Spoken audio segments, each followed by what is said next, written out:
Assalamualaikum warahmatullahi wabarakatuh. Bismillahirrahmanirrahim. Alhamdulillahirabbil alamin. Wassalatu wassalamu ala asrofil anbiya'i wal mursalin wa ala alihi washabihi ajmain. Qala rabbis shrahli sadri wa yassirli amri wahlul 'uqdatam min lisani yafqahu qawli. Amma ba'du. Kepada yang kami hormati Bapak Kepala Sekolah SDN Tambak Ramo 3, yang kami hormati Bapak Ibu Guru SDN Tambak Ramo 3 yang berbahagia. Alhamdulillah pada kesempatan siang hari ini kita dapat berkumpul di gedung SDN Tambak Ramo 3 untuk mengikuti acara diseminasi atau berbagi praktik baik budaya positif. Mudah-mudahan kegiatan pada pagi hari ini dapat berjalan lancar sesuai dengan apa yang kita harapkan.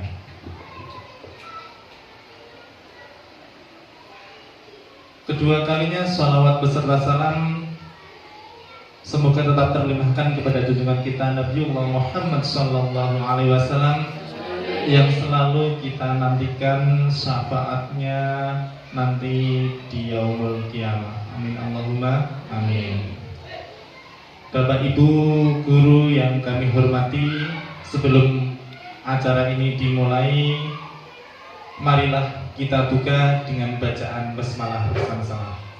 Bismillahirrahmanirrahim. Untuk selanjutnya yakni sambutan dari Bapak Kepala Sekolah SDN Tambak Ramo 3, kepada beliaunya kami persilakan.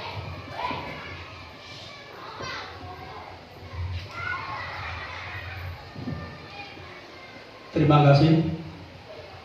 Bismillahirrahmanirrahim. Assalamualaikum warahmatullahi wabarakatuh.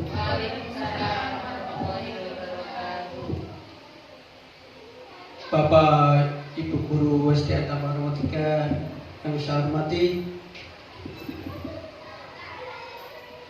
pertama marilah kita panjatkan puji syukur kepada Allah Subhanahu wa Ta'ala, yang mana pada kesempatan ini kita masih diberikan limpahan rahmat taufik hidayah serta inayahnya, sehingga pada kesempatan ini kita bisa berkumpul dalam rangka diseminasi budaya positif yang akan diselenggarakan atau dipandu oleh Pak Agus selaku CGP Angkatan 9. Untuk itu Bapak Ibu semuanya, saya berharap kegiatan ini mari kita dukung bersama-sama sehingga kegiatan ini bisa lancar sampai selesai. Dan selain itu kegiatan ini saya berharap tidak berguna untuk Pak Agus saja yang selaku sebagai CGP, tapi saya berharap untuk semua Bapak Ibu Guru yang ada di SDN Tambak Ramo 3 ini bisa tertular ilmunya. Jadi untuk itu mari kegiatan ini kita ikuti bersama biar menghasilkan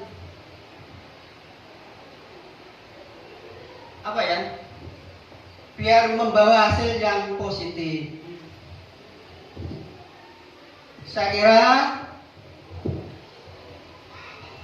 dari kegiatan-kegiatan yang sudah berjalan selama berapa bulan Pak Agus? 2 bulan ini selain bermanfaat bagi Pak Agus dan juga bermanfaat bagi sekolah kita. Saya kira cukup sekian sambutan saya.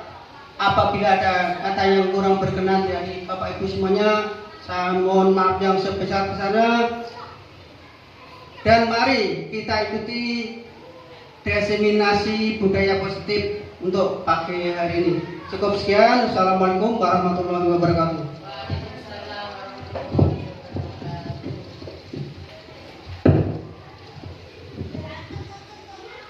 Terima kasih atas sambutan dari Bapak Kepala Sekolah. Mudah-mudahan kegiatan diseminasi budaya positif yang saya selenggarakan ini dapat membawa manfaat untuk kita semua, khususnya untuk sekolah kita. Amin Allahumma amin. Ya, selamat datang Bapak Ibu guru hebat SDN Tambak Romo 3. Mari kita bersama-sama bersinergi dan berkolaborasi untuk mewujudkan budaya positif di sekolah kita ini. Sebelum acara ini kita memasuki inti, sebelumnya perkenalkan dulu, saya Agus Purnomo. Alhamdulillah telah mengikuti program guru penggerak, yaitu calon guru penggerak angkatan ke-9 di Kabupaten Bojonegoro. Kegiatan ini dimulai dari bulan April tahun 2023. April itu pendaftaran yang pertama itu ada esai, kemudian setelah lulus esai ada lagi tes praktek mengajar atau simulasi mengajar, kemudian dilanjutkan tes wawancara. Setelah kedua tes tersebut lulus, barulah memasuki program calon guru penggerak. Dan program calon guru penggerak angkatan 9 Kabupaten Bojonegoro ini dimulai pada tanggal 16 Agustus tahun 2023. Dan alhamdulillah sampai saat ini yaitu sudah memasuki pada modul 1.4 tentang budaya positif. Dan kegiatan ini merupakan salah satu dari kegiatan aksi nyata modul 1.4 yaitu budaya positif, yaitu berbagi praktik baik atau pengimbasan atau diseminasi kepada lingkungan sekolah tentang budaya positif. Ya, Bapak Ibu, bagaimana? Masih semangat? Ya, semangat ya? Ya, meskipun dalam cuaca yang sangat ekstrim di kawasan Bojonegoro ini, yang rata-rata di atas 38 derajat Celcius, mudah-mudahan tidak mengurangi semangat kita untuk selalu belajar. Ya, Bapak Ibu guru, sebelumnya apa atau itu program guru penggerak? Ada yang sudah paham? Saya yakin Bapak Ibu sudah semua ya. Nah, program guru penggerak yaitu salah satu program dari Kementerian Pendidikan dan Kebudayaan, Riset dan Teknologi. Bagi Bapak Ibu guru yang ingin mendaftar guru penggerak, mudah-mudahan ini ada lanjutannya. Untuk saya angkatan 9, ini sudah dibuka angkatan 10 dan sekarang angkatan 11. Mudah-mudahan Bapak Ibu guru yang lain juga mau ikut daftar juga. Ya, tentang guru penggerak bisa diakses di https sekolah.penggerak.kemdikbud.go.id guru penggerak. Ya, atau kalau ingin mendaftar langsung saja buka di SIM PKB Bapak Ibu guru masing-masing. Nah, itu sekilas tentang guru penggerak. Program-programnya itu sangat luar biasa, Bapak Ibu. Ya, mungkin ada pertanyaan tentang guru penggerak?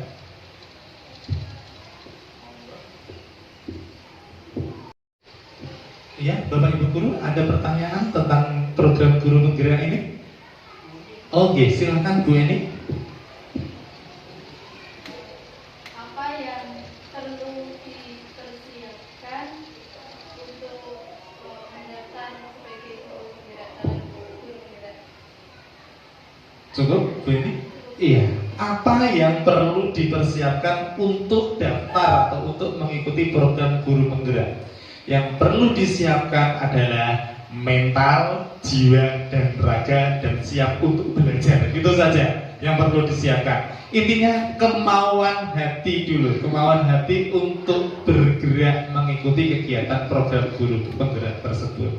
Ya, itu tadi yang perlu disiapkan adalah kita mengikutinya melalui SIM PKB masing-masing, kemudian kita mendaftar mengisi esai. Nah, esai itu kita ceritakan pengalaman-pengalaman kita selama 2 tahun terakhir ini, ya, tentang pembelajaran, tentang organisasi dan sebagainya. Itu Bapak Ibu ceritakanlah semua sesuai dengan yang pernah Bapak Ibu lakukan. Jangan mengkopas atau mengcopy paste dari internet atau dari jawaban teman-teman yang terdahulu, karena secara otomatis akan sistem mendeteksi hal tersebut sebagai plagiarisme. Kalau sudah plagiarisme itu otomatis gagal untuk mengikutinya. Ya, jadi sekali lagi yang perlu dipersiapkan adalah tekad dan kemauan hati untuk mengikuti program tersebut. Oke, Bu Eni dan Bapak Ibu guru yang lain ya. Untuk selanjutnya, ya, dalam program guru penggerak itu kegiatannya banyak sekali. Ada kegiatan belajar mandiri. Ya, kemudian belajar mandiri ini melalui LMS, yang Bapak Ibu, melalui laman LMS itu sudah tertata rapi, tinggal kita mengikuti sesuai jadwal yang telah disiapkan LMS tersebut. Kemudian selain belajar mandiri, kita juga ada kegiatan ruang kolaborasi. Biasanya ruang kolaborasi ini kita menggunakan daring atau menggunakan Zoom. Nah, Zoom dipandu oleh Bapak Fasilitator. Kemudian ada juga kegiatan pendampingan individu. Pendampingan individu ini didampingi oleh para pengajar-pengajar praktik yang sudah sangat profesional di bidangnya. Kemudian ada lagi kegiatan lokakarya. Ya, lokakarya ini kita baru sesama CGP itu berkumpul. Nah, bertemunya ya di kegiatan lokakarya ini 1 bulan sekali ya. Di sini intinya kegiatannya bersenang-senang. Bapak Ibu, ya, pokoknya kalau kegiatan itu kita laksanakan secara senang, insya Allah kegiatan itu tidak terasa berat dan tidak terasa sulit. Seperti ini salah satu kegiatan program guru penggerak ya. Ini ada PI dari Bapak Pengajar Praktik, kemudian ini kegiatan lokakarya. Nah, untuk selanjutnya kita ice breaking dulu ya Bapak Ibu. Kita ice breaking dulu. Kita bermain jika aku titik-titik maka aku titik-titik. Kegiatan ice breaking ini berpasangan ya Bapak Ibu. Bapak Ibu berpasangan dengan temannya di belakangnya masing-masing. Sebentar. Action. Ya Bapak Ibu, kita kegiatan ice breaking dulu, yaitu kita bermain jika aku maka aku ya. Ini bermain dengan temannya yang bagian belakang menuliskan jika aku titik-titik bebas, jika aku apa saja. Dan yang depan menuliskan maka aku titik-titik. Titik-titiknya ini isi apa saja terserah dengan semua. Jangan memberi kode atau apapun. Ya. Nah, ini saya punya kertas post-it, ditulis saja di sini jika aku misalnya jika aku tidur atau jika aku belajar atau ya terserah isi dengan kata-katanya ya.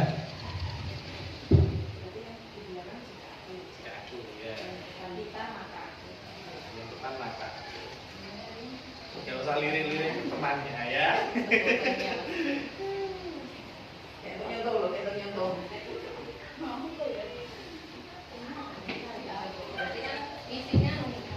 Enggak, langsung. Ya, langsung ditulis yang belakang jika aku titik-titik ya silakan ditulis, dan yang depan maka aku titik-titik silakan ditulis ya. Bebas. Ya. Enggak usah lirik tuh.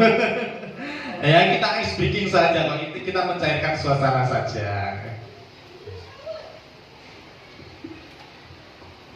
Jika aku bunga, maka aku tangkainya.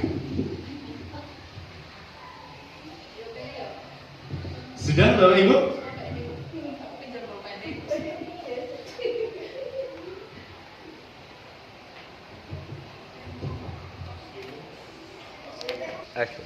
Sudah ya Bapak Ibu, jangan terlalu serius, isi aja apa yang ada di pikiran kita ya. Sudah nggih? Kalau sudah silahkan kertas post-itnya ditukar dengan teman di belakangnya. Silakan ditukar.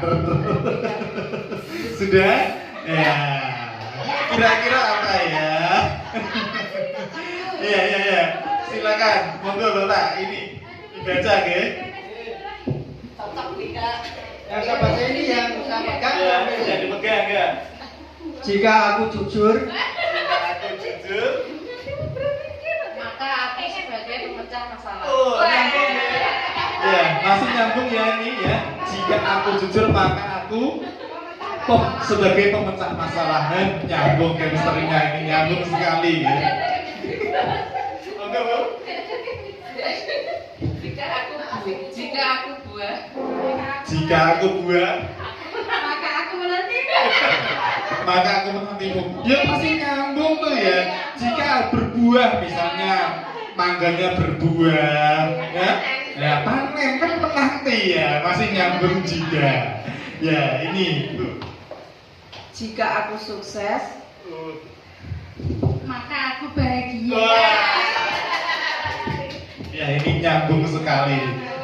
Ini tadi lirik-lirian enggak ya? Jika aku sukses maka aku bahagia. Semua orang jika sukses maka hidup bahagia. Jika ingin bahagia ya harus sukses dulu. Sukses dimulai dari budaya positif. Bapak Ibu yang kami hormati, apakah makna budaya positif? Budaya positif, Bapak Ibu apa kira-kira? kebiasaan baik. Kebiasaan baik. Apalagi? Disiplin. Apalagi? Apa contoh penerapan budaya positif yang telah kita terapkan di sekolah kita? Contohnya apa saja nih? Budaya-budaya yang positif, budaya-budaya baik yang sudah kita terapkan di sekolah kita. Misalnya kita datang pagi-pagi, datang disiplin tepat waktu. Ya, itu sudah salah satu contoh budaya positif. Apalagi tentang murid-murid kita?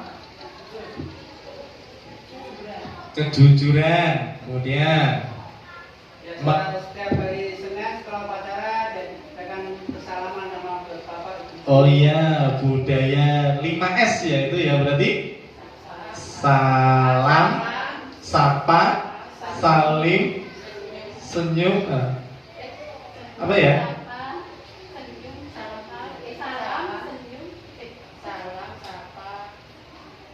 Salam, sapa, senyum, sopan, santun. Ya, budaya positif yang sudah kita laksanakan di sekolah kita hampir setiap pagi ya. Kemudian juga budaya melaksanakan kegiatan upacara bendera setiap hari Senin. Kemudian apalagi?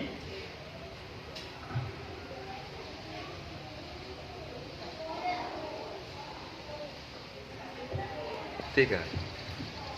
Ya, untuk mengawali tentang budaya positif, ada beberapa paradigma tentang budaya positif di lingkungan kita.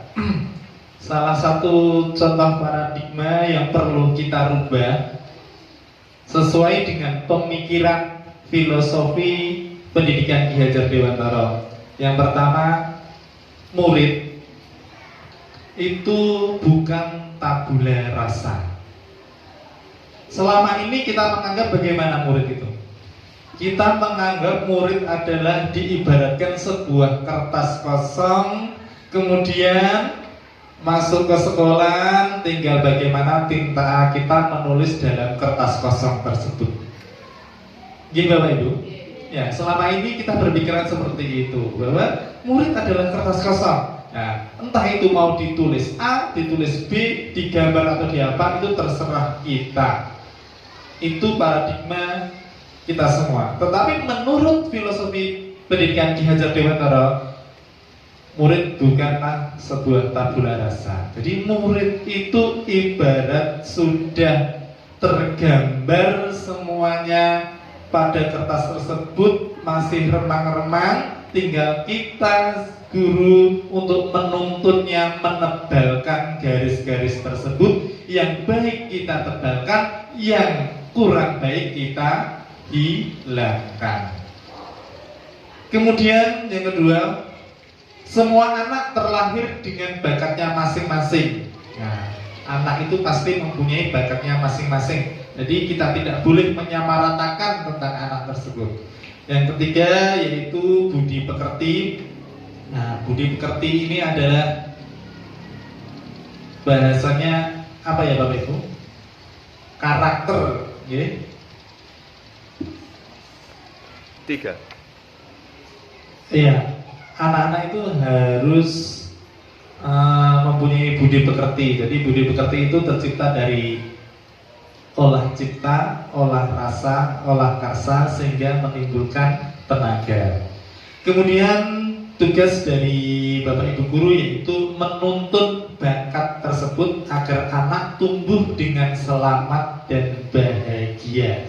Jadi endingnya itu ya seperti tadi, endingnya yaitu apa? Selamat dan bahagia. Kemudian menurut Ki Hajar Dewantara yaitu guru ibarat petani. Guru itu juga diibaratkan seperti petani. Kemudian anak diibaratkan biji jagung atau biji-biji yang lain untuk disemaikan. Jadi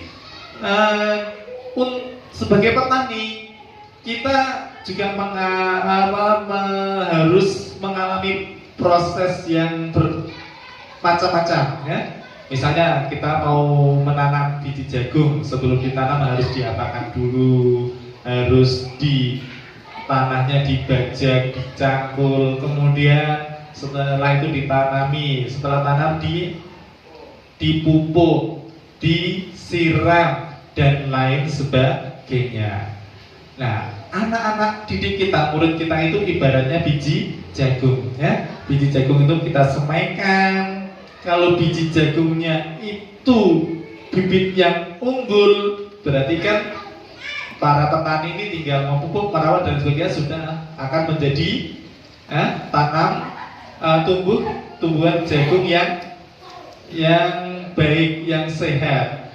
Tetapi kalau biji jagung ini meskipun kekuatan dengan biji jagung yang unggul, tetapi kalau tidak dirawat, tidak dipupuk, tidak disiram, apa yang akan terjadi?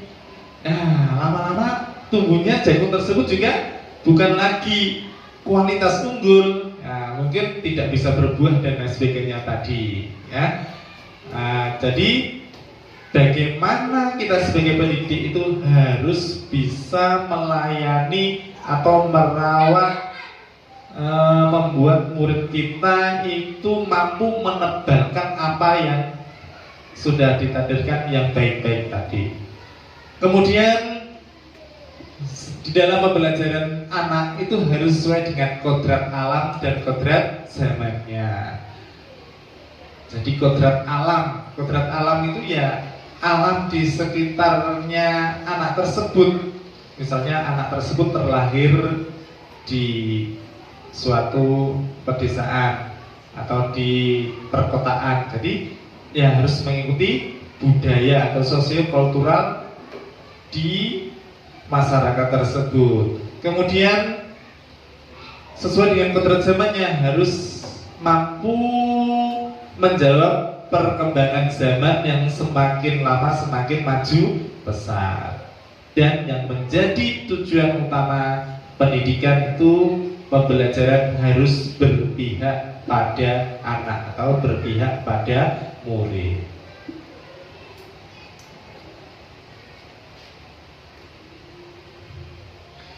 Untuk membangun budaya yang positif, sekolah perlu menyediakan lingkungan yang positif aman dan nyaman agar murid-murid mampu berpikir, bertindak dan mencipta dengan merdeka, mandiri dan bertanggung jawab.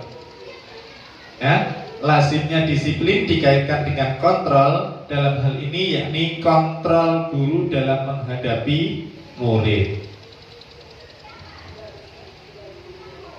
Ya, Bapak Ibu guru, sebelum kita lanjutkan, saya minta dua dari Bapak Ibu guru untuk maju ke depan, misalnya bisa Mas Febri dengan Pak Robert atau dengan Bu Dia untuk maju ke depan sebentar. Ini tuh masih kegiatan sama melokat kan masuk nih Mas. 3. Iya, untuk kegiatan posisi kontrol guru kita coba permainan dulu. Mohon bantuannya dari Bapak Ibu guru 2 orang untuk maju ke depan. Ya, oh silakan Bu Diah dan Bu Eni untuk maju ke depan. Bawa polpen satu aja. Ya. Di sini ada kesini Bu. Nah, kesini. Ini ada selembar kertas Bu Diah. Coba tuliskan, Bu Eni jangan melihat. Tuliskan harta yang paling berharga yang dimiliki oleh Bu Diah.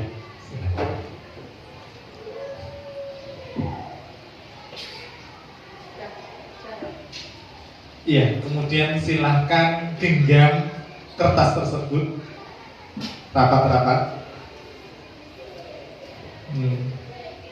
Lindungi dan jaga genggaman tersebut, jangan sampai direbut oleh Bu Eni. Terus selanjutnya silakan Bu Eni lakukan apa saja untuk Bu Diah agar mau membuka genggaman tersebut dan tahu apa harta yang paling berharga yang dimiliki oleh Bu Diah. Silakan lakukan berbagai cara. Pakai kata-kata bisa, pakai tindakan bisa.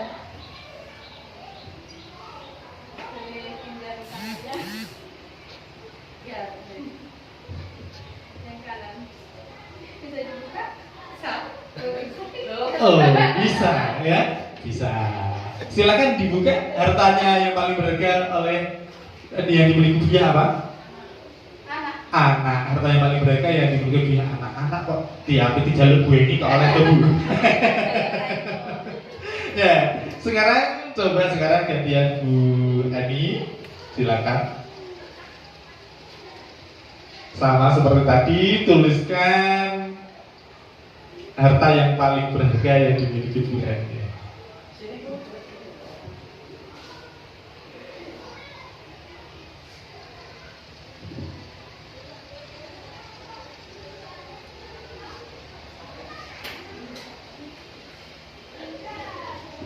Silakan Bu Diah, ingin tahu nggak apa itu? Bagaimana Bu Diah caranya agar Bu Eni mau membuka genggaman tangannya tersebut? Ya? Kira-kira hartanya itu ditukar dengan uang, mau nggak Bu Eni? Tidak. Ditukar dengan mobil? Tidak. Misalnya saya paksa gitu, saya ambil paksa, tidak boleh. Kemudian misalnya saya minta bantuan Pak Rombang untuk memegang Ibu Eni, tetap tidak boleh. Ya, Bapak Ibu, dari kegiatan ini Bu Diah mau membuka genggaman tangannya, baru dirayu ya tadi sama Bu Eni, sebentar saja sudah mau membuka tangannya. Tetapi Bu Eni meskipun ditukar uang, ditukar mobil dan sebagainya, karena itu merasa harta yang paling berharga untuk dirinya, tetap memegang genggaman tangannya, tidak mau membukanya. Kira-kira apa Bu ini ya, kalau boleh tahu harta yang paling berharga tadi? Keluarga. Ya jelas gak boleh ya kalau keluarga ditukar ya. Jadi dari kegiatan ini dapat kita simpulkan apa ini Bapak Ibu? Yang mampu mengontrol untuk membuka tangan atau tetap menggenggam tangan ini siapa? Siapa? Diri kita sendiri. Ya, diri kita sendiri itu yang mampu menggerakkan hati ya diri kita sendiri. Pemegang kontrol diri kita ya diri kita sendiri.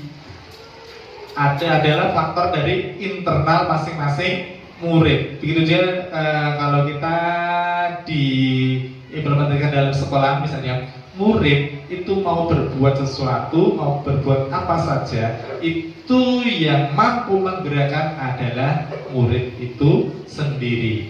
Guru hanya sebagai pengontrol. Ya, silakan. Terima kasih Ibu-ibu.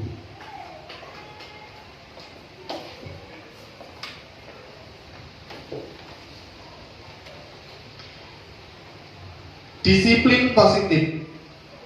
Apa disiplin itu menurut Bapak Ibu? Disiplin itu apa? Ya Bu Cici, melakukan segala sesuatu sesuai dengan aturan. Kata disiplin sering dikaitkan dengan tata tertib, teratur, dan kepatuhan pada peraturan, seperti yang telah disampaikan oleh Bu Cici tadi. Kata disiplin juga sering dihubungkan dengan hukuman, padahal itu sungguh berbeda, karena belajar dengan disiplin tidak harus dengan memberikan hukuman. Justru itu adalah salah satu alternatif terakhir, dan kalau perlu tidak digunakan sama sekali. Ya, jadi kalau kita mau mendisiplinkan murid, itu kebanyakan yang kita lakukan selama ini dengan memberikan hukuman. Karena apa? Anak-anak itu kalau tidak dihukum biasanya tidak mau disiplin. Nah, menurut Ki Hajar Dewantara, kegiatan seperti itu memberikan hukuman adalah sebagai pilihan terakhir atau alternatif terakhir, dan kalau perlu dan kalau bisa itu tidak digunakan sama sekali. Jangan menggunakan hukuman. Ki Hajar Dewantara menyatakan bahwa untuk mencapai kemerdekaan atau dalam konteks pendidikan kita saat ini, dan untuk menciptakan murid yang merdeka, syarat utamanya adalah harus ada disiplin yang kuat. Disiplin itu kunci untuk merdeka. Disiplin yang dimaksud adalah disiplin diri yang memiliki motivasi internal seperti tadi ya, disiplin yang tumbuh dari kesadaran diri sendiri. Jika kita tidak memiliki motivasi internal, maka kita memerlukan pihak lain untuk mendisiplinkan kita. Jadi kalau kita tidak memiliki tergerak hati kita untuk disiplin, maka perlulah orang untuk mendisiplinkan kita. Seperti tadi, jika murid itu tidak timbul dari kesadaran dirinya sendiri untuk disiplin, maka perlulah orang lain, dalam hal ini yaitu pendidik atau guru sebagai kontrolnya. Bapak pendidikan kita, yaitu beliau Bapak Ki Hajar Dewantara, menyatakan bahwa di mana ada kemerdekaan, disitulah harus ada disiplin yang kuat. Sesungguh pun disiplin itu bersifat self-disiplin, yaitu kita sendiri yang mewajibkan kita dengan sekeras-kerasnya, tetapi itu sama saja.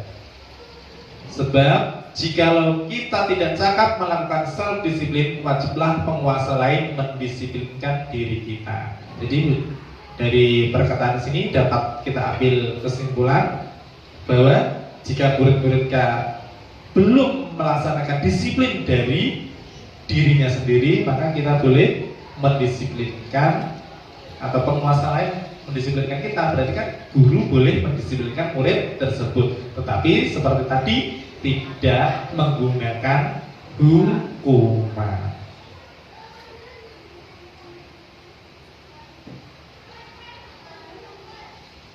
Untuk selanjutnya yaitu kita memasuki nilai-nilai kebajikan universal. Nilai-nilai kebajikan adalah sifat-sifat positif pada manusia yang merupakan tujuan mulia yang ingin dicapai setiap individu.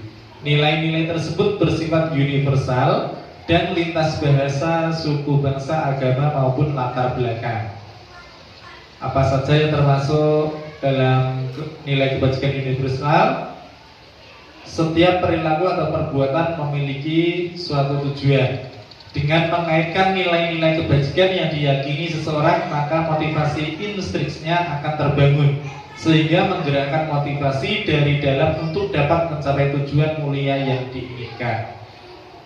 Nilai-nilai kebajikan yang ingin dicapai oleh setiap anak Indonesia kita kenal dengan profil pelajar Pancasila, yang sekarang itu kita dengung-dengungkan yang menjadi salah satu muatan wajib dalam pendidikan kita.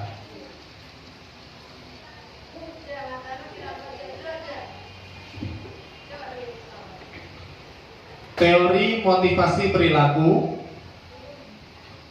ada motivasi eksternal, yaitu untuk menghindari ketidaknyamanan atau hukuman. Apa yang terjadi apabila saya tidak melakukannya? Nah, berarti kan ini ada motivasi eksternal. Wah, aku agak ini, aku piye ya?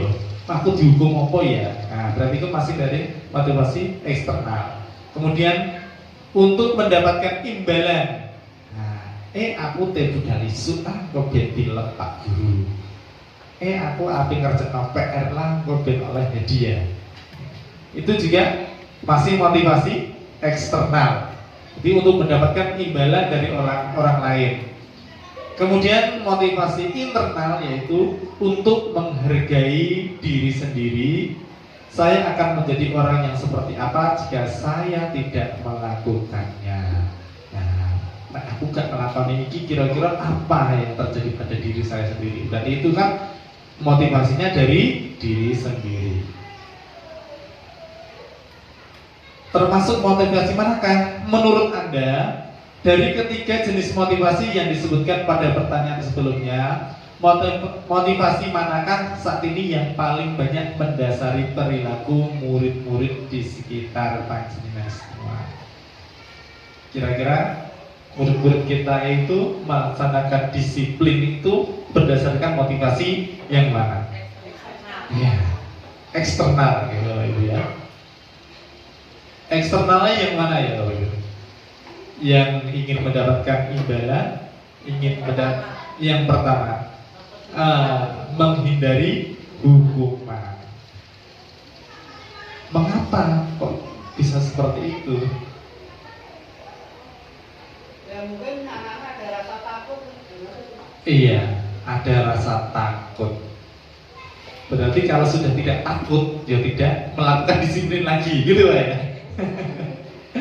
Terus kemudian ada juga yang jika mendapatkan imbalan atau mendapatkan penghargaan, maka anak tersebut mau disiplin. Nah, tiga-i penghargaan, diurah disiplin jadi disiplin yang paling baik, itu timbul dari motivasi internal tadi. Tetapi untuk mewujudkan motivasi internal tersebut, apakah semudah yang kita bayangkan? Tentu saja tidak semudah untuk membalikkan telapak tangan. Perlu pembiasaan dan pembelajaran yang positif. Selanjutnya kita keyakinan kelas, hukuman dan penghargaan. Bapak Ibu semua, di awal pembelajaran atau di awal tahun ajaran baru, pasti kita sudah membuat yang namanya keyakinan kelas. Gila Bapak Ibu? Gini Bapak ya. Sudah membuat keyakinan kelas yang harus diyakini oleh seluruh warga di kelas tersebut. Misalnya keyakinan kelas 1 atau keyakinan kelas 2, maka keyakinan-keyakinan tersebut harus diyakini dan dilaksanakan oleh kelas tersebut. Keyakinan kelas ini siapa yang membuat? keyakinan kelas dibuat siapa? Guru bersama murid. Ya. Mengapa tidak peraturan saja? Misalnya peraturan kelas 5 kok harus keyakinan kelas? Mengapa kita memiliki peraturan harus menggunakan helm bila mengendarai kendaraan roda 2? Misalnya, mengapa ya kita harus memiliki peraturan harus menggunakan helm bila mengendarai kendaraan roda 2?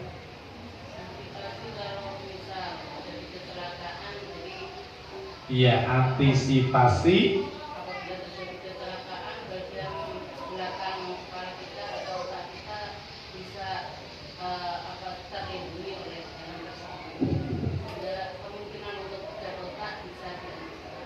Iya, itu berarti keyakinan Bu ya. Iya, berarti keyakinan.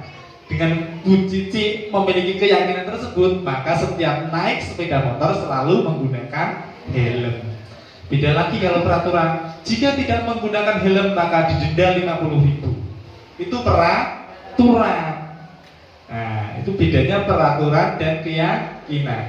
Berarti yo nak nganggo helm yo naik polisi tok nak peraturan tadi. Tetapi kalau keyakinan, kalau saya tidak menggunakan helm, kok naik apa-apa nih piye. Nah, itu berarti kan keyakinan Allah untuk keselamatan.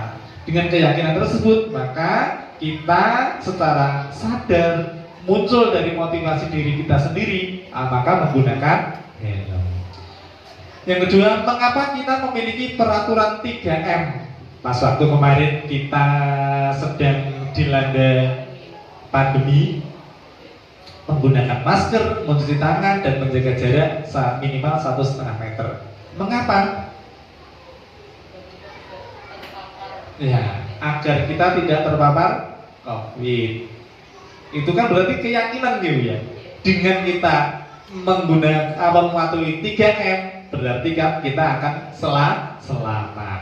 Tetapi kalau itu peraturan harus menggunakan masker, mencuci tangan, dan jaga jarak, ya nak diobrai tok ngono, nak diobrai ya ora ngarah. Oke. Kemudian mengapa kita memiliki peraturan harus datang tepat waktu pada saat mengikuti pelatihan? Ya, agar pelatihan ini berjalan dengan lancar dan tepat waktu, tidak mengganggu kegiatan yang lain. Untuk mendukung motivasi intrinsik, kembali ke nilai-nilai atau keyakinan-keyakinan yang lebih menggerakkan seseorang dibandingkan mengikuti serangkaian peraturan-peraturan. Seperti tadi, itu sudah melakukan keyakinan, insya Allah akan lebih dipatuhi. Apa itu keyakinan kelas? Keyakinan kelas adalah nilai-nilai kebajikan atau prinsip-prinsip universal yang disepakati bersama secara universal, lepas dari latar belakang suku, negara, bangsa maupun agama. Menurut Gosen pada tahun 1998, suatu keyakinan akan lebih memotivasi seseorang dari dalam atau intrinsik. Seseorang akan lebih bersemangat untuk menjalankan keyakinannya daripada hanya sekedar mengikuti serangkaian peraturan. Pembentukan keyakinan kelas. Keyakinan kelas bersifat abstrak daripada peraturan yang lebih rinci dan konkret. Keyakinan kelas berupa pernyataan-pernyataan yang universal. Pernyataan keyakinan kelas senantiasa dibuat dalam bentuk positif.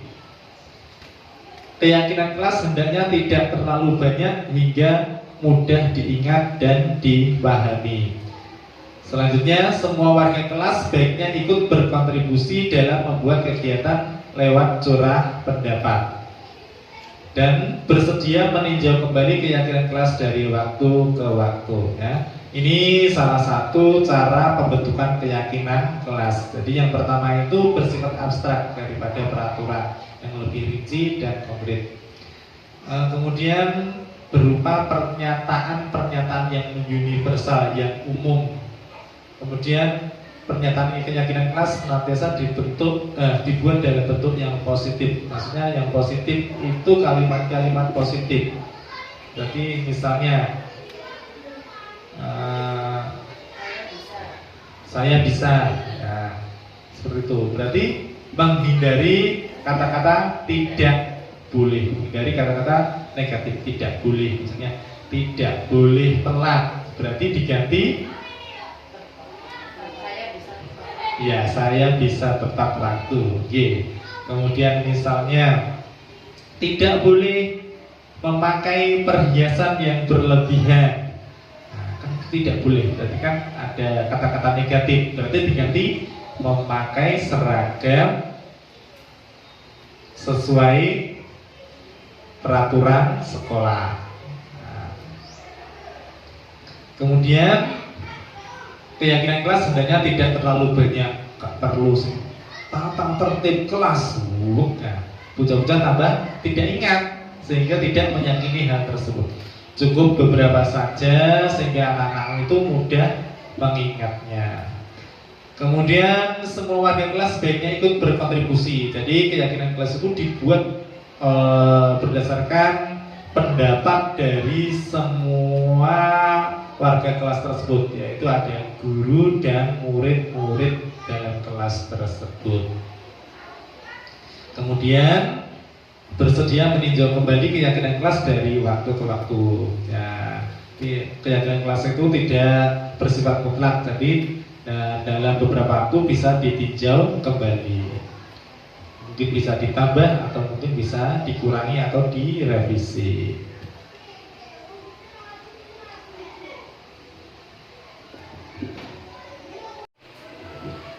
Ya, Bapak Ibu, ini adalah contoh kegiatan penyusunan keyakinan kelas. Jadi di sini anak-anak itu menulis apa yang diyakininya, apa yang diinginkannya di selama pembelajaran itu dalam sebuah kertas ini ya. Kemudian selanjutnya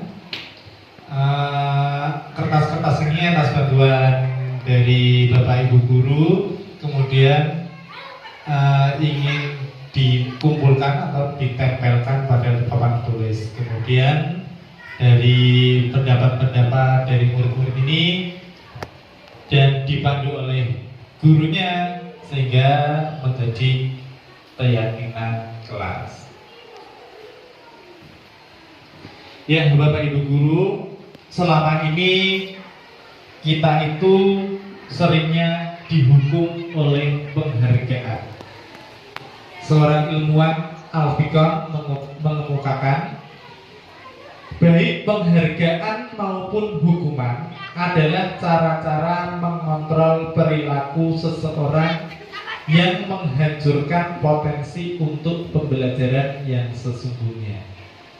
Menurut ini, Alfi ini, baik itu hukuman maupun penghargaan itu sesungguhnya menghancurkan potensi untuk pembelajaran yang sesungguhnya.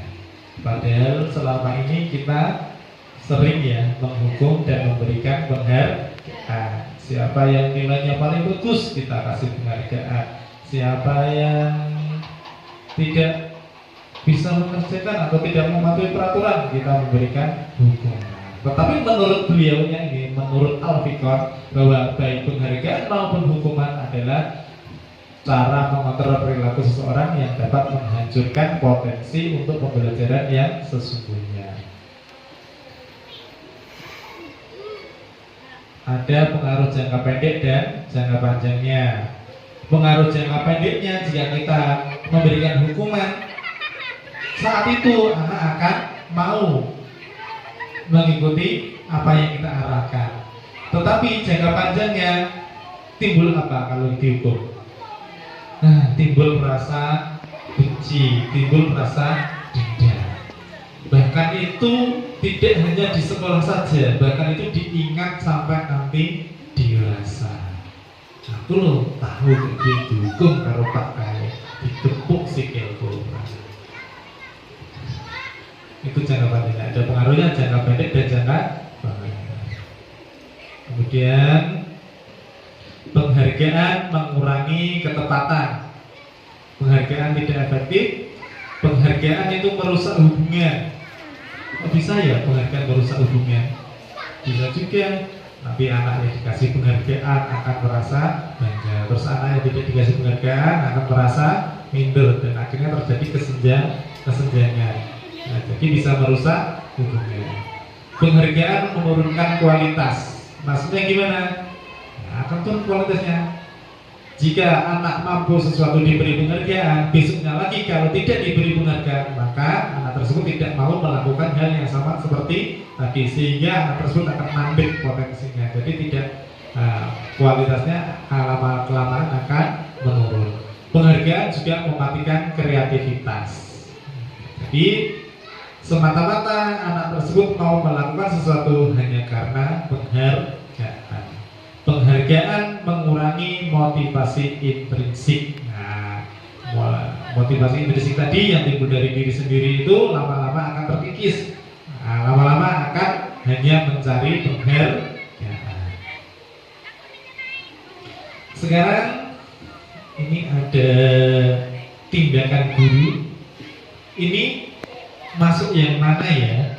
Nah, ini hukuman ataukah konsekuensi? Ya? Yang pertama, mencatat 100 kali di dalam buku kalimat, saya tidak akan terlambat lagi karena terlambat sekolah. Kira-kira masuk mana ini? Hukuman. Lari mengelilingi lapangan basket 2 kali karena terlambat hadir di sekolah. Hukuman. Murid diminta push up 15 kali karena tidak menggunakan masker ke sekolah. Juga hukuman. Menggantikan kertas tugas teman yang telah dicoret-coret. Berarti ini masuk konsekuensi. Membersihkan tumpahan air di meja tulis karena tersenggol pada saat belajar. Ini juga konsekuensi. Meminta murid tidak mengenakan sepatu seharian di sekolah karena tidak mengenakan sepatu hitam.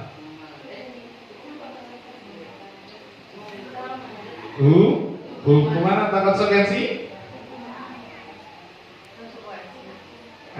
Lari mengelilingi lapangan basket 2 kali karena terlambat 10 menit untuk pelajaran PJOK. Hukuman apa konsekuensi? Kata PJOK ya, mari kita lihat. Nah, bagaimana? Sama dengan pendapat Bapak Ibu? Ya, yang pertama hukuman, yang kedua hukuman juga, yang ketiga hukuman, yang ketiga konsekuensi, yang pertama lagi hukuman dan ini kenapa ini konsekuensi? Lari mengelilingi lapangan basket 2 kali karena terlambat dalam pelajaran PJOK. Berarti kan masih wajar ya, ini karena pelajaran PJOK jadi disuruh lari. Tapi ini kenapa ini push up masuk hukumannya? Karena ini hanya tidak menggunakan masker, disuruh push up kan? Tidak waktunya pelajaran olahraga. Selanjutnya kita akan mempelajari tentang kebutuhan dasar manusia. Ya, kebutuhan dasar manusia itu apa saja? Yang pertama ada kebutuhan untuk bertahan hidup atau survival. Kemudian pasti ingin merasa diterima atau love and belonging. Dan yang ketiga yaitu kebutuhan kebebasan atau freedom. Jadi semua orang itu pasti ingin menginginkan kebebasan. Yang keempat yaitu kesenangan atau fun, pasti ingin bersenang-senang. Dan yang kelima pasti ini membutuhkan penguasaan, ingin menguasai. Inilah kebutuhan dasar dari manusia. Ada sebuah ilustrasi ini. Ibu Eni guru kelas Ibu Eni guru kelas 5 di SD Pelita Hati sedang bingung menghadapi ulang salah satu muridnya di kelasnya, yaitu Gus ini nakal gitu dari Gus. Beberapa anak telah datang dan mengeluhkan Agus yang seringkali meminta bekal makan siang mereka dengan paksa. Jika Anda menghadapi situasi seperti Ibu Eni, apa yang akan Anda lakukan? Menurut Anda kira-kira apa alasan Agus melakukan hal itu? Monggo. dari kasus ibunya Eni ini menghadapi Agus ini yang selalu meminta bekal makanan dari teman-temannya. Nah, apa yang akan Bapak Ibu lakukan? Monggo Bapak Ibu silakan, monggo.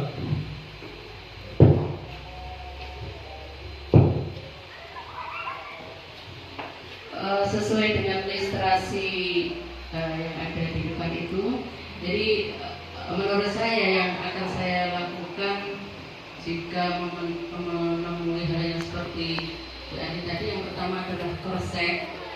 Maksudnya gini, ya saya panggil Agus, apa iya ini Agus ini sering meminta bekal makan siang kepada teman-temannya, apa iya?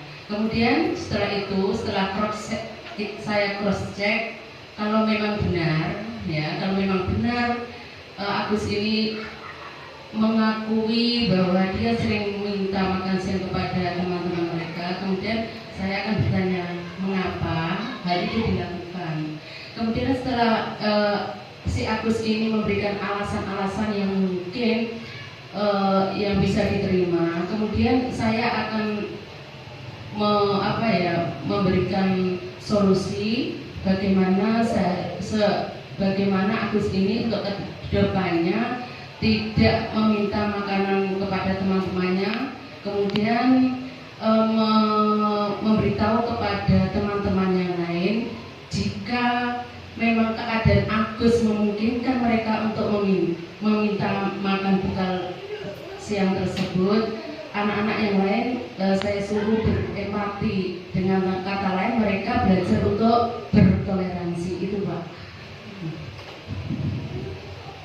Iya, terima kasih Bu Cici, luar biasa sekali jawaban dari Bu Cici. Nah, beliau jika mengalami masalah seperti yang tertera atau yang dialami Bu Eni, yang pertama akan cross check dulu ya, cross check. Kemudian menanyakan, kemudian selanjutnya, nah ini ya, pasti yang pertama kita menanyakan alasan Agus melakukan hal tersebut. Kira-kira jawaban Agus itu bagaimana Bapak Ibu? Dari rumah tidak diberi bekal. Dari rumah tidak diberi bekal. Berarti ini kalau tidak diberi bekal masuk pada kebutuhan dasar apa tadi? Nah, kebutuhan bertahan hidup. Nah, ini. Mungkin alasan Agus tidak itu. Alasan Agus apa lagi? Malas membawa, malas karena hanya dikasih itu saja. Berarti kalau jawabannya Agus seperti itu, berarti masuk kebutuhan dasar apa? Kesenangan. Ya, kesenangan. Saya senang ini, kok ketidawan iki akhirnya aku senang goni kancaku kaya gimana tak jadul. Ya. Jawaban Agus yang lain mungkin ada lagi. Suka iseng, ya, iseng itu berarti masuk mana ya? Iseng. Yang mengintimidasi teman-temannya yang mungkin lebih apa ya? Iya, berarti penguasa, ingin merasa berkuasa. Kemudian apalagi mungkin jawabannya Agus setelah ditanya kenapa kok meminta, ya. Dalam konteks penerapan disiplin positif, Ibu Ani sebaiknya mencari tahu alasan Agus melakukan tindakan tersebut seperti apa yang telah diutarakan oleh Bu Cici tadi, untuk mengetahui kebutuhan mana yang sedang berusaha dipenuhi oleh Agus. Apabila jawaban itu karena lapar, berarti kan ia ingin memenuhi kebutuhan bertahan hidup. Kemudian jika senang petanya jadi memperhatikan dia, kalau DWI kan merasa diperhatikan, berarti kan dia ingin apa? Merasa kebutuhan untuk diterima atau cinta dan kasih sayang. Apabila jawaban Agus itu merasa hebat, aku lo ditakuti oleh teman-temanku, jadi tangan ini kocok tak jalur lagi. Berarti Agus ini ingin pengakuan atas kekuasaan atau pengakuan. Kemudian jika jawabannya Agus itu karena merasa bosan tadi, merasa males membawa, berarti kan apa itu? Kebetulan adalah kebebasan atau kebetulan akan pilihan. Nah, bebas memilih mana yang ia sukai atau tidak disukai. Apabila jawabannya Agus adalah karena iseng saja dan ia menikmati ekspresi wajah temannya yang kesal karena dia melupakannya, berarti kebutuhan yang ingin berusaha dipenuhi oleh Agus adalah kesenangan. Untuk selanjutnya yaitu 5 posisi kontrol. Ini dalam hal ini yaitu 5 posisi kontrol kita sebagai guru. Yang pertama, posisi kontrol sebagai penghukum. Yang kedua yaitu pembuat merasa bersalah. Ada juga yang sebagai teman dan pemantau serta manajer. Jadi untuk mendisiplinkan murid tadi bahwa kita sebagai pengontrol. Jadi 5 posisi kontrol guru untuk mendisiplinkan murid, yaitu ada yang sebagai penghukum, pembuat merasa bersalah, sebagai teman, sebagai pemantau, dan sebagai manajer. Nah, ini guru berbuat. Nah, guru sebagai penghukum itu biasanya sing piye to, sing di menunjuk-nunjuk, menyakiti, membenci. Kalau yang selalu membuat orang merasa bersalah itu biasanya berceramah dan mengatakan seharusnya itu kamu begini. Bapak merasa kecewa kamu kalau begini ya. Akhirnya kan anak itu tersebut merasa bersalah. Oh, berarti kejadian ini karena saya gitu kan. Kalau sebagai teman ya membuat alasan-alasan untuk muridnya ya kita posisikan diri kita sebagai teman, soalnya kita sebagai teman. Kemudian sebagai pemantau ya menghitung dan mengukur. Pasti gini, peraturannya kapan? Padahal semua itu harus disesuaikan dengan peraturan. Kalau sebagai manajer pasti akan mengajukan pertanyaan atau alasan-alasan mengapa anak tersebut melakukan hal tersebut. Nah, kalau dilihat dari kata-katanya, kalau penghukum itu pasti gurunya berkata, kalau kamu tidak demikian, kalau kamu gini ya, itu berarti penghukum. Nah, mengancam dengan hukuman. Kalau pembuat orang merasa bersalah, berarti ya kamu seharusnya kamu sudah tahu. Ibu lelah sekali mengatakannya. Ini sebagai pembuat orang merasa bersalah. Sebagai teman, ayolah. Berarti kan kita sebagai teman, ayolah bantu bu guru. Ayolah lakukan demi ibu. Masa kamu tidak mau? Ingat tidak, Bapak pernah loh bantu kamu. Nah, itu kan berarti sebagai teman. Biasanya ada kata-kata ayolah, marilah dan sebagainya. Kalau sebagai pemantau itu benar. Apa peraturannya? Apa tata tertibnya ya? Ini semua itu pasti langsung dikaitkan dengan peraturan atau tata tertibnya atau keyakinannya. Kemudian kalau sebagai manajer menanyakan apa yang kita yakini, apa yang bisa kau kerjakan untuk memperbaiki masalah ini. Jadi seperti yang telah disampaikan oleh Bu Cici tadi, berarti posisinya kontrol sebagai apa tadi?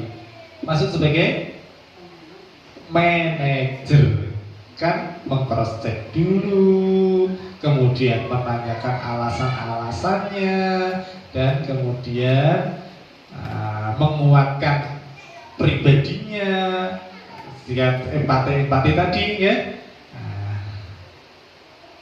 Terus kemudian memberikan atau menawarkan solusi-solusi untuk memperbaikinya kesalahan tersebut di masa yang akan datang atau di selanjutnya.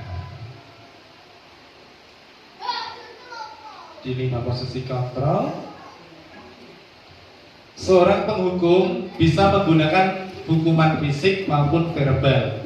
Orang-orang yang menjalankan posisi penghukum senantiasa mengatakan bahwa sekolah memerlukan sistem atau alat yang dapat lebih menekan murid-murid lebih dalam lagi. Posisi penghukum biasanya itu nada suaranya tinggi, bahasa tubuhnya dengan mata yang melotot dan jari yang menunjuk. Kamu ini, kamu harus ya. Berarti kan itu Posisi kontrolnya sebagai penghukum. Nada-nadanya itu dengan suara yang tinggi. Nah, guru-guru yang menerapkan posisi penghukum akan berkata, patuhi aturan saya, atau awas, kamu selalu saja salah, dan sebagainya. Kalau dalam kondisi yang sekarang itu, kalau seperti ini sudah termasuk dalam apa? Perundungan atau bullying. Jadi hati-hati Bapak Ibu ya.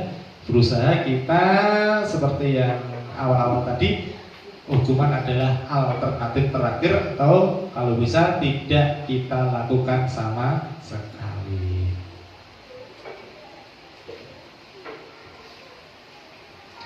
Posisi kontrol yang selanjutnya yaitu pembuat merasa bersalah.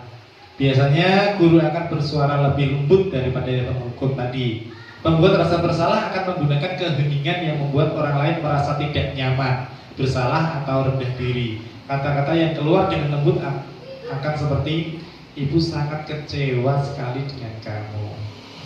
Berapa kali bapak harus memberitahu kamu ya? Gimana coba, dan seterusnya. Ini yaitu kalau seperti ini berarti guru pada posisi pembuat merasa bersalah. Kemudian selanjutnya yaitu posisi guru sebagai teman. Tidak akan menyakiti murid, namun akan tetap berupaya mengontrol murid melalui persuasi. Persuasi ini apa Bapak Ibu? Iya, ajakan atau rayuan. Posisi teman pada guru bisa negatif ataupun positif. Positif di sini berupa hubungan baik yang terjalin antara guru dan murid. Guru di posisi teman menggunakan hubungan baik dan humor untuk mempengaruhi seseorang. Mereka akan berkata, ayo bantulah demi bapak ya. Ayo ingat, tidak bantuan bapak selama ini apa, dan lain sebagainya itu.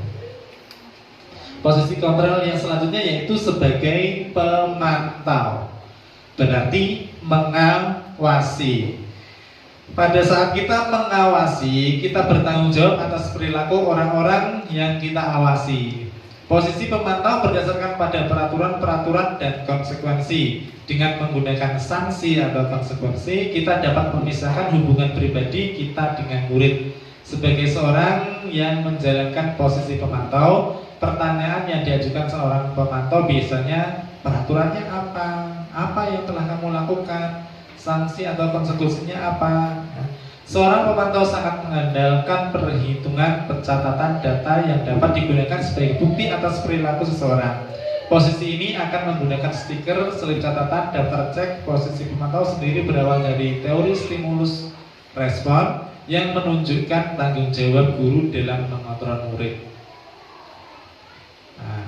Kemudian nada suaranya itu biasanya datar, bahasa tubuhnya yang formal. Itulah ciri-ciri dari posisi kontrol sebagai pemantau. Dan yang terakhir yaitu posisi manajer. Adalah posisi di mana guru berbuat sesuatu bersama dengan murid, mempersilahkan murid mempertanggungjawabkan perilakunya, mendukung murid agar dapat menemukan solusi atas permasalahannya sendiri. Seorang manajer telah memiliki keterampilan di posisi teman maupun pemantau, dan dengan demikian bisa jadi di waktu-waktu tertentu kembali kepada kedua posisi tersebut bila diperlukan. Namun bila kita menginginkan murid-murid kita menjadi manusia yang merdeka, mandiri dan bertanggung jawab, maka kita perlu mengacu kepada restitusi yang dapat menjadikan murid kita seorang manajer bagi dirinya sendiri. Manajer murid diajak untuk menganalisis kebutuhan dirinya maupun kebutuhan orang lain. Di sini penekanan bukan pada kemampuan membuat konsekuensi, namun dapat berkolaborasi dengan murid bagaimana memperbaiki kesalahan yang ada. Jadi Bapak Ibu guru, berdasarkan 5 posisi kontrol di atas, berarti sebagai guru sebaiknya kita mengambil posisi kontrol sebagai apa? Yang paling baik. Diharapkan yang paling baik itu ya sebagai manajer. Tapi tidak dimungkinkan, kadang-kadang kita juga harus sebagai teman, sebagai pemantau. Tapi diharapkan semua itu berposisi sebagai manajer. Nah, seorang manajer akan berkata, apa yang kita yakini. Berarti kita mengingatkan tentang keyakinan-keyakinan kelas yang sudah kita buat. Apakah kamu meyakininya? Yakin tidak dengan keyakinan kelas yang sudah dibuat? Jika kamu meyakininya, apakah kamu bersedia memperbaikinya? Berarti kan memberikan solusi atas pemecahan masalah yang dihadapi murid tersebut. Bapak Ibu pernah mendengar kata-kata restitusi? Sudah pernah ya? Restitusi. Nah, restitusi itu kalau saya pribadi itu merasa hal baru. Apa itu restitusi? Ya, restitusi ini ya saya tahu ya setelah saya mengikuti program CGP ini. Baru mengenal kata-kata restitusi. Mungkin Bapak Ibu sudah duluan mengenal restitusi ya. Jadi apa itu restitusi? Restitusi adalah proses menciptakan kondisi bagi murid untuk memperbaiki kesalahan mereka, sehingga mereka bisa kembali pada kelompok mereka dengan karakter yang lebih kuat. Restitusi juga merupakan proses kolaborasi yang mengajarkan murid untuk mencari solusi dengan masalah mereka dan membantu murid berpikir tentang orang seperti apa yang mereka ingin menjadi atau tujuan mulia dan bagaimana mereka harus memperlakukan orang lain. Nah, ini yang dikatakan oleh Gosen pada tahun 2004. Tahapan restitusi yang pertama yaitu menstabilkan identitas. Sebentar.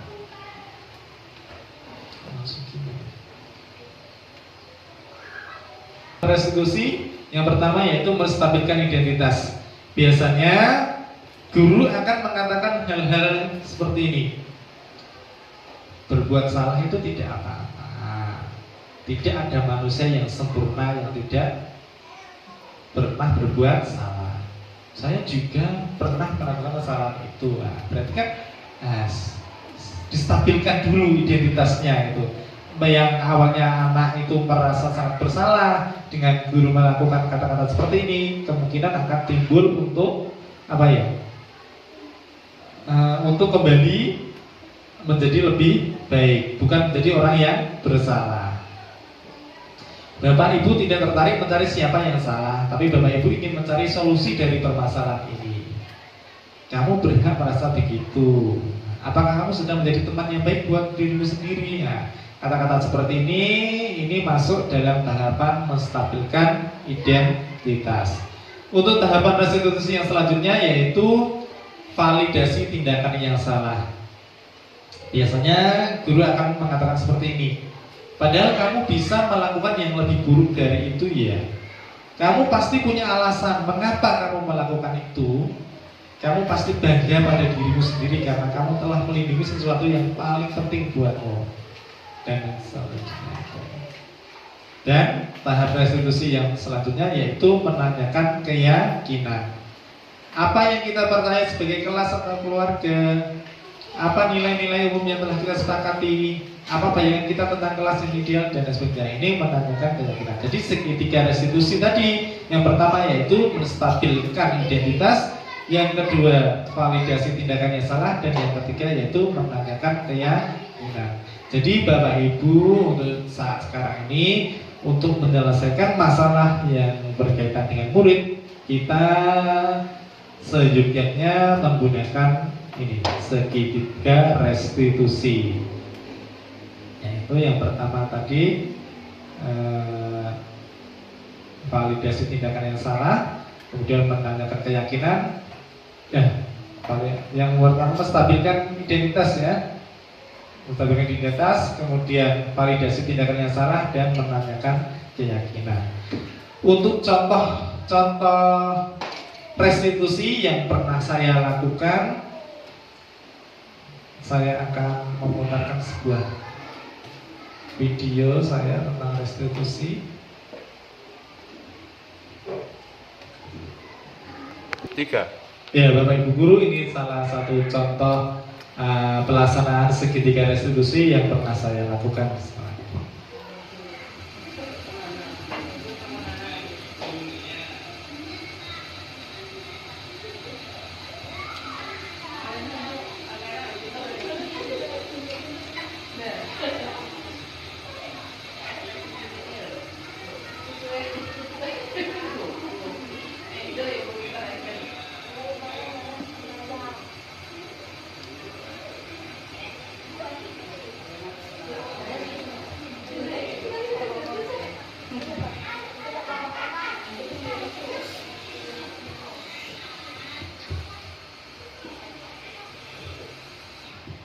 Ya, ini tahap memvalidasi kesalahan. Yang tadi tahap menstabilkan identitas.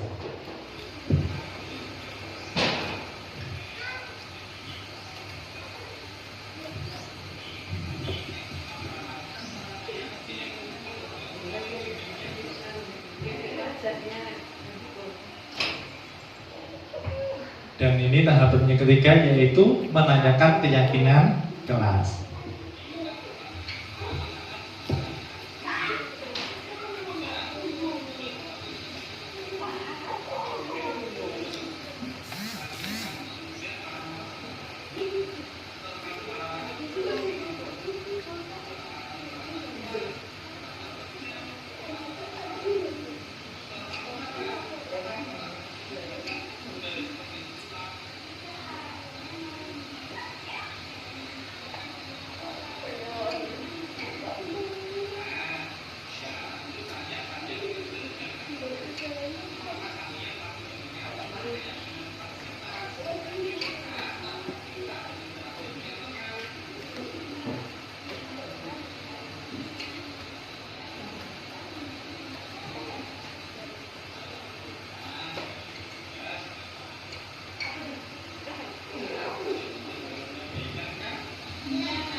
Ya, Bapak Ibu, ini adalah contoh sedikit contoh tentang penyelesaian masalah dengan menggunakan segitiga restitusi, di mana ini ada kasus Angel dan Naya.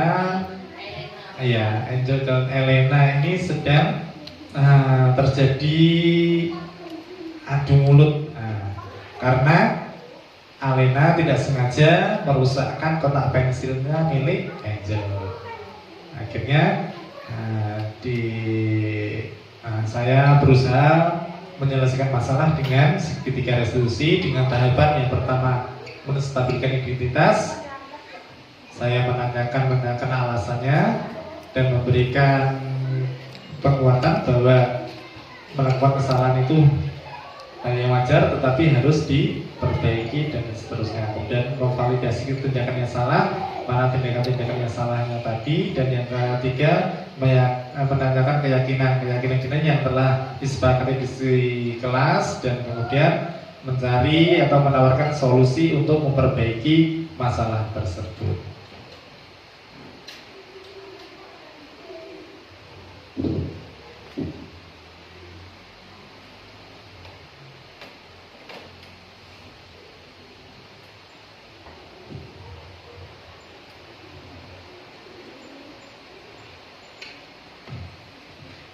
Ya, Bapak Ibu Guru, budaya positif sekolah adalah perwujudan dari nilai-nilai atau keyakinan universal yang disepakati dan diterapkan di sekolah yang melibatkan semua elemen sekolah.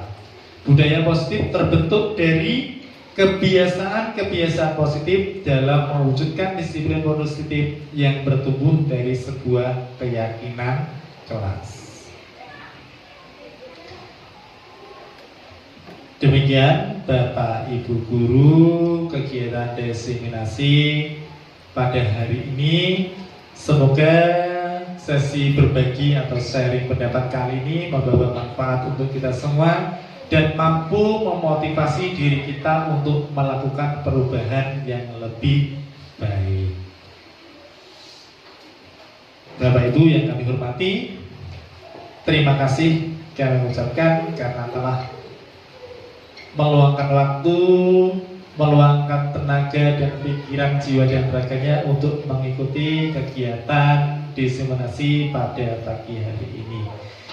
Saya apabila dalam menyampaikan pengibasan budaya positif ini banyak kata-kata atau apa saja yang kurang berkenan di hati Bapak Ibu semua, saya mohon maaf yang sebanyak-banyaknya. Akhirul kalam, Assalamualaikum warahmatullahi wabarakatuh. Terima kasih.